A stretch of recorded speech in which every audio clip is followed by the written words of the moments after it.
Okay, so this video came out. I think what was this? The first. Yeah, on the first. So Byron Donalds, if you don't know who he is, he's a congressman out of Florida. He goes into the Breakfast Club and he's having a discussion with Charlemagne. You got what's the other guy that's there? Envy.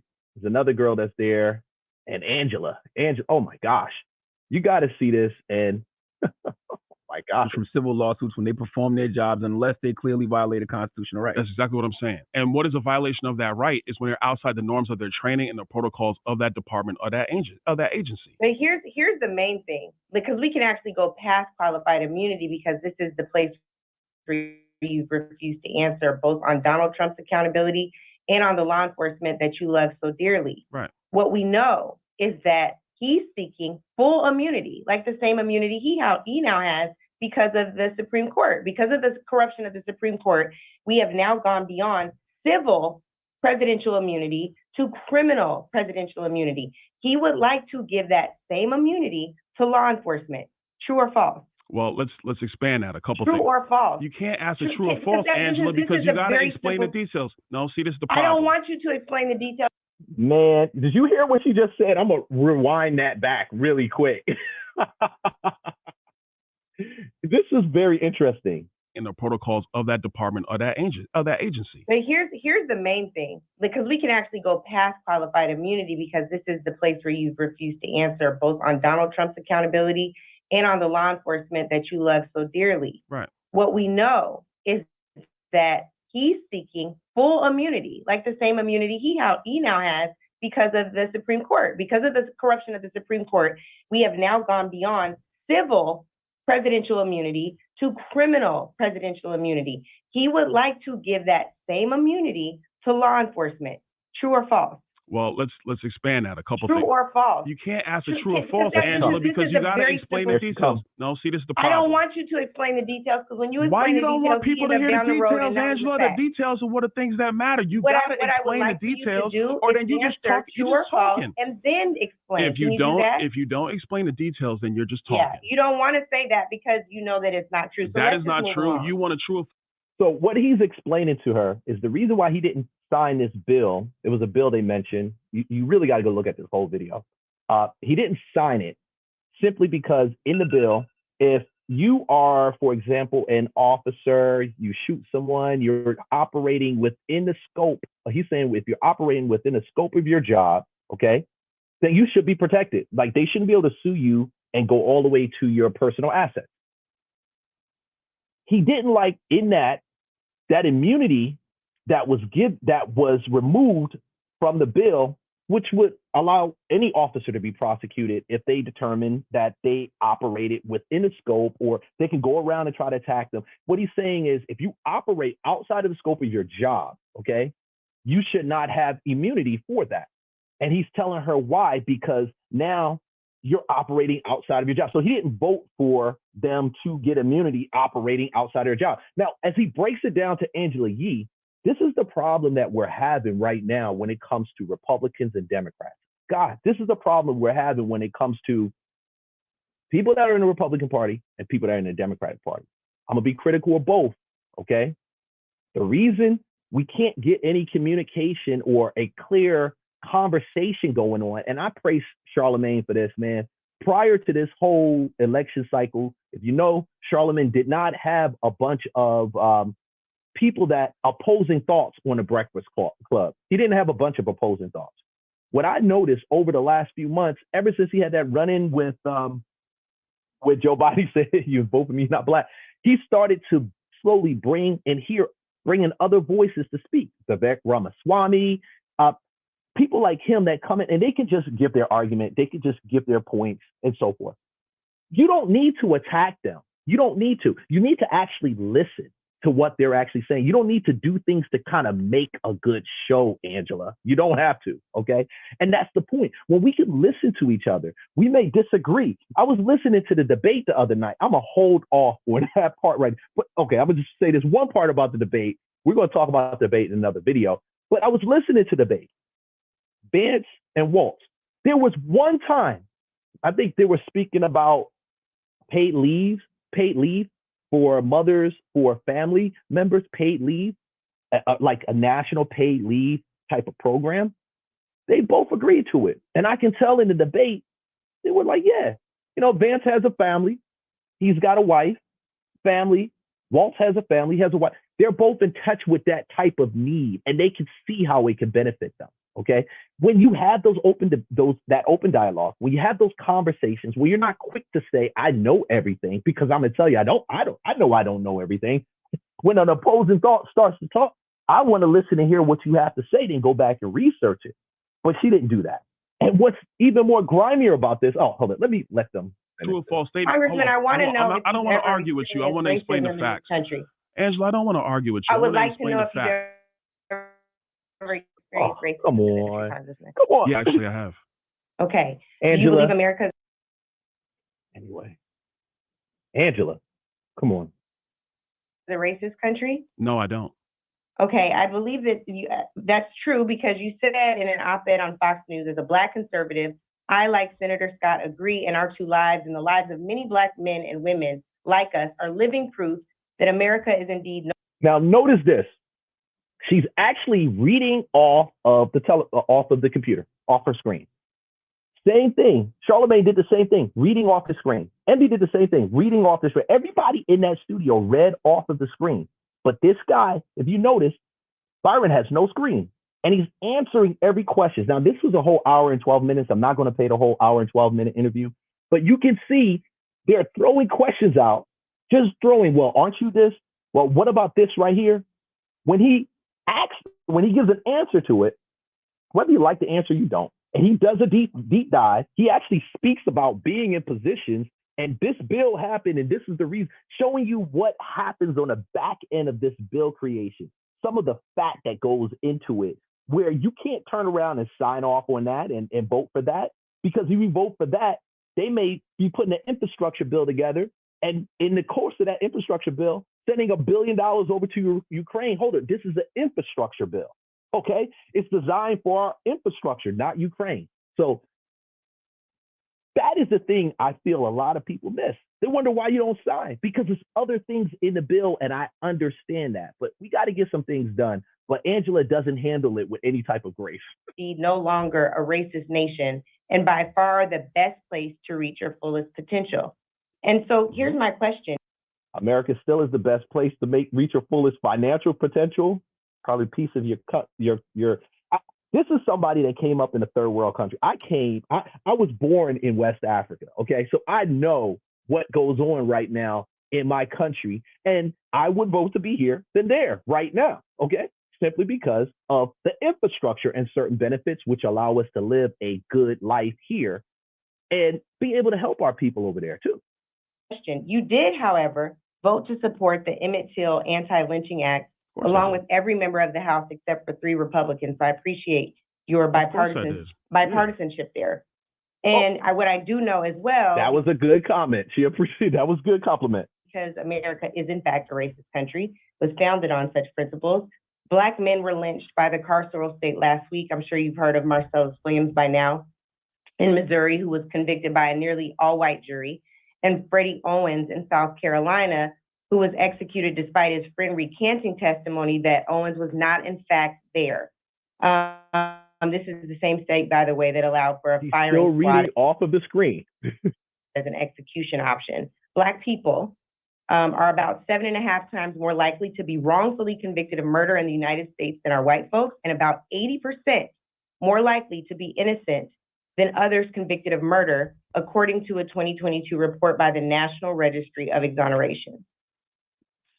So please tell me how America is not a racist country. First thing I would say is that our past is a dark one. It really is. We can't walk away from that. We had whole laws that were subjugating Black people in the South of this nation for decades after the Civil War. We can't walk away from that one. I believe that in America, we have great people in this country, and we have some people, quite frankly, that even I can't stand. But they're the vast, vast, vast minority of people in our country. Most people just want to live in harmony and peace. That's what they really want. I think the important thing to acknowledge today is what's going to help Black people going forward.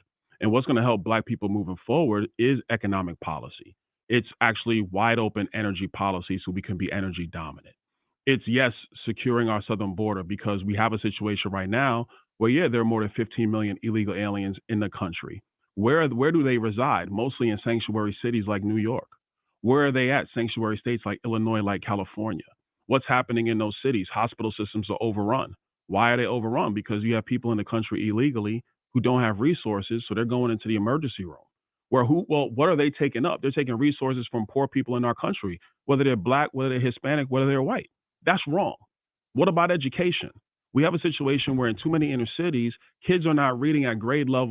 And that's the thing. Your country, he's breaking it down to him. And I encourage y'all to go watch this full-length interview because he's breaking it down to him on how our people suffer because our politicians don't put our people first and take care of us because they're taking our money, our taxes. Why not take care of us and take care of us? Why not why not take care of us? Why take that money and just pour it out to other people that are coming here under illegal steps? But I don't see how we don't feel that's an issue, Angela. Level, or they don't have math skills at grade level. How does that help them excel and achieve? I don't want to discount what Angela is saying. I don't. I acknowledge the issue of our nation, but we always are trying to strive to be the more perfect union. So in 2024, what are the economic policies? What are the national security policies? What are the border security policies that are gonna make our country thrive? So whether you black, Hispanic, or white, you could thrive. Right. And so I think it's So important. then, would you have to say that if it wasn't a racist country, whether you're black, white, or Hispanic, you could thrive? No. Are we thriving? Are members in your I would state, argue black we're folks not. in your I would state argue we're not thriving? really thriving right now. This inflation, which by the way was brought to us by Kamala Harris, has really slowed down people from being able to excel. By Kamala? Yes. The vice president. Oh, Charlemagne. It's still the president. Uh-oh. If you're still here, check this out. This is going to be good. Charlemagne, listen, man. When Joe Biden wanted to do his American Rescue Plan, Kamala Harris was the tie-breaking vote in the United States Senate. She broke the tide and started this inflation that has hurt so many people in our country. Everybody listening to your show. It's not true? First of all, it's you sure you want to go there? Tie-breaking vote. You sure you want to go there? Go outside, What you pulling when out? you go outside. You sure you want to go there? Okay, There you let's go. go there. There you go. You got notes. You got notes, Angela, You right? got notes. You got notes. That's fine. I have notes I'm too. gonna give it. I'm gonna give it to The biggest note I Charlemagne. have today. I'm gonna give it to No, Charlemagne. Angela, he got more than notes. You got a whole computer, AI, internet system. He bought 3 pieces of paper. I don't Every even wanna hold question it. I've asked. Because answer. Angela, hold on now. Go ahead. For every infrastructure project in your community, You can go to should third go page. out That's the and highlighted thank portion. Joe Biden and Kamala Harris and the Congress that voted for the American Rescue Plan. Angela, That's what should be happening. Larry Summers wrote an op-ed back in 2021. Larry Summers was the Treasury Secretary for Bill Clinton. He was an economic advisor to Barack Obama. He said that the American Rescue Plan that Joe Biden wanted, that Kamala Harris was the tie-breaking vote in the United States Senate, would create a massive inflation that we have not seen in a generation. Well, guess what? Larry Summers was correct. You know who also was correct, Angela? I was. Because I was in the budget committee when they brought the bill. Ooh. And I said in that committee, it's going to cause massive inflation. That's what happened. So the problem we have in our economy today is that prices have gone up massively. Wages adjusted for inflation is down. People's pocketbooks are hurting. Now, if you listen to this, she never answers the question. For presidential election in 40 days. So, and I'm gonna ask Envy this question. Envy, you're in the housing business as well. I know because I watch. Figure out how I listen Envy's to the being show. interviewed. No, I'm just asking them a question. Chill, Angela. So I listen to the show. I know you do a lot of business in housing. Mm-hmm. Would you hire somebody that broke up stuff in one of your houses to fix the other houses? No. Exactly. Nope. She broke the economy. I'm not going to do this me. this morning, Byron. Why are you not now going to you do tell this, me to Angela? chill. Because I'm bringing facts and not. Hold on now. So now I'm bringing facts and you don't want to do it no more? Come on now, Angela. That's not right. I'm bringing facts to you. I thought we were going to have a fact-based Come on, Angela. That's not right. Come on. conversation. I want to have a fact-based conversation. You wanted to bring up votes, and so let's talk about votes. Go ahead. You have a 96% voting record with Heritage Action. Angela, and I'm for not those who running are for- listening, Okay, so she goes through this whole Heritage Action deal. He makes a good statement here, and I don't want to give this whole interview out, man. Let me see if I can just fast forward to her point. So she's going to go through, talk about everything with the heritage action. Voting. Sure. Please explain why you would vote so clearly against the interests of people who look just like you and I. So the first two bills you talk about, I actually have to go back and see it because a lot of problems with some of these bills are all of the other things that get put into them, not just the things that you're talking about. Come on. Specific to the John Lewis Voting Rights Act, the reason why I did not vote for that bill is because that bill would reinstitute what's called pre-clearance. Right now, Yes. hold on. Man, Angela, you don't let me talk? Here we go. Here we go. Is that okay to say yes? Okay, here we go. So check Are this you out. okay? Pre-clearance, right now, under federal law, really by Supreme Court precedent, is no longer the law of the land. The reason why that is because there's not been, over the last 30 years, in elections, there's not been cases, or there's not been any specific cases around why you need pre-clearance in the first place, like was needed back in 1965, where you did have counties that were systematically discriminating against Black people. So they could not prove, the plaintiffs could not prove at any point in the last 30 years where you still needed pre-clearance. I live in a pre-clearance county. Collier County, Florida is a pre-clearance county. I've lived in Collier County for 23 years now, 23 years. There's never been an issue with me casting a vote in Collier County, Florida at any time over the last 23 years. And that's before I became an elected official. That's when I showed up down there working the Cracker Barrel, being a waiter and just figuring out how to make ends meet. And I could still cast my ballot. So every other protection under the Civil Rights Act of 1965 is still law today. What my Democratic colleagues want is they want national pre-clearance so that if any jurisdiction, whether if they were a historically discriminatory jurisdiction or not, if they made a change in their procedure, like reshifting a precinct, deciding to shrink or expand precincts, that would actually have to go to the Civil Rights Division of the Justice Department for approval before they can make those changes. Now, why is that not important today? More people are voting by mail. So you have a situation where local election jurisdictions are shrinking precincts or resizing precincts or putting two precincts together because they don't have the volume of people going to cast ballots in those precincts. You're now telling me that you have to now go to the Civil Rights Division of the Justice Department to get approval to put two voting precincts together? That's why the John Lewis Act, and all due respect to John Lewis, great man, phenomenal career, but that's why that bill of putting pre-clearance in nationally, even in jurisdictions where there were no historical discrimination of Black people, is not necessary legislation. Those are the this details. is on the other side of 747,000 voters. So she never answers. She never goes back on that or counters back on that. But initially, so Being heard in North Carolina. This is on the other side. This pre-clearance provision was struck in Shelby County versus Holder, which is a super and has had a past of being super discriminatory. Since that, 100 laws have been put in place to make voting rights more restrictive for people of color for the last 10 years.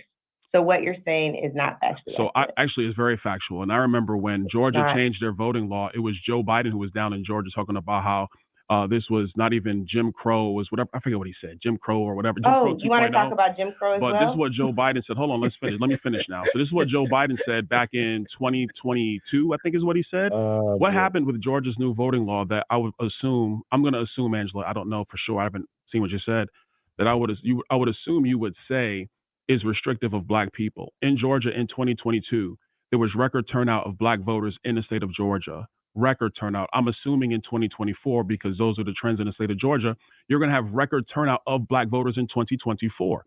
So you had Joe Biden use a terrible part of our past to try to move people emotionally in a negative response to what Georgia was doing. What we have seen in the outcome is that Georgia has actually had more voting inclusion of people of color and of Black people in that state. The new Georgia laws make voter intimidation easier. How? So, how? Yeah, I think the most important thing here, Byron, that I think we're overwhelmingly hear you say is, as a Black man in Florida, your argument is that it's easier to vote today than it was in 2013 when the Supreme Court eviscerated the Voting Rights Act of 1965, which again, I've heard you tout. Your argument is that states don't need pre-clearance, that counties don't need pre-clearance, that there's been no discriminatory impact since Shelby County versus Holder, and that's why they should get rid of it. You brought up Jim Crow, and I'm glad you did. because you also have had something to say about Jim Crow, and I know that this, for whatever reason, has been unnecessarily tense, but I would love to invite you to clarify your remarks around Jim Crow.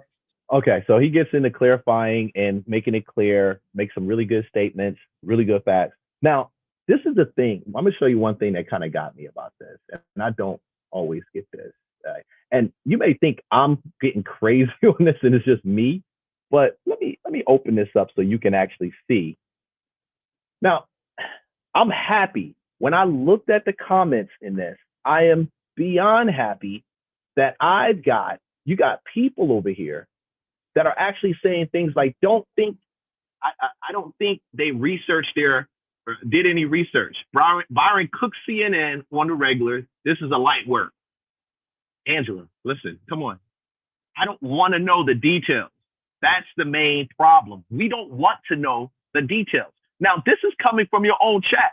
I'm not even making this up. When I saw this video, I think what pushed me to actually do it more was the fact that when I'm looking at this chat, I'm seeing so many people and I'm happy for it. I'm like, dang, this is big. This is different. People are actually listening. They're getting involved, asking questions. They're listening, and not just listening, but understanding what he's saying to the point that they're making this comment. Now, go watch this, okay? Somebody says the Breakfast Club is low-key creating more conservatives and Republicans is brilliant. Because we listen to the argument that you're making, Charlamagne, Angela, and it's not a great argument. We've heard that before, but people are making money out here. That's the thing. And they want to continue making money, providing for their families, having a safe life, having those things. We acknowledge the things of the past. But Angela, man, got to do better. I'm not just going to slam her because, honestly, that's true for a lot of people that they don't take the time to listen. Going back to what I said before, we have to have some level of communication between people we don't necessarily agree upon, okay? But I'm still going to stand by this. Byron smoked him, okay? He brought the heat. He made his points very clear. I think he challenged her, and she knows it, to take her game to the next level. And in all of that, I think everybody wins. The people listening win. Charlamagne win. They both win because now they can improve upon and dig deeper into what they know and have a good argument next time. That's my take on this. Go check this video out. Man, watch it out in its entirety. I'm going to put the link in the YouTube. I'm going to try to put it in there. I hope they don't do anything crazy with me if I put it in there. But I'm going to try to put it in there. Because Angela she was really off. And I'm sad to see that. But the biggest takeaway from this, the lack of communication isn't there. And as long as that's there, we won't see anything moving forward. We'll always be throwing dirt at each other. We'll always be criticizing the next person, calling each other stupid because they're voting for this person or voting for that person. But if you take the time and listen to what people have to say, then when you argue with them, you can have something, at least some type of foundation to argue from. And if we don't agree, that's cool. We don't always have to agree. But the fact is, let the man speak. Let the man speak next time, man. Okay? Hey, man, like, subscribe, follow. This is the content, not just Leon, because it's not just about me. We're going to talk about everything else. You have a great day, and I'll see you guys on the next video.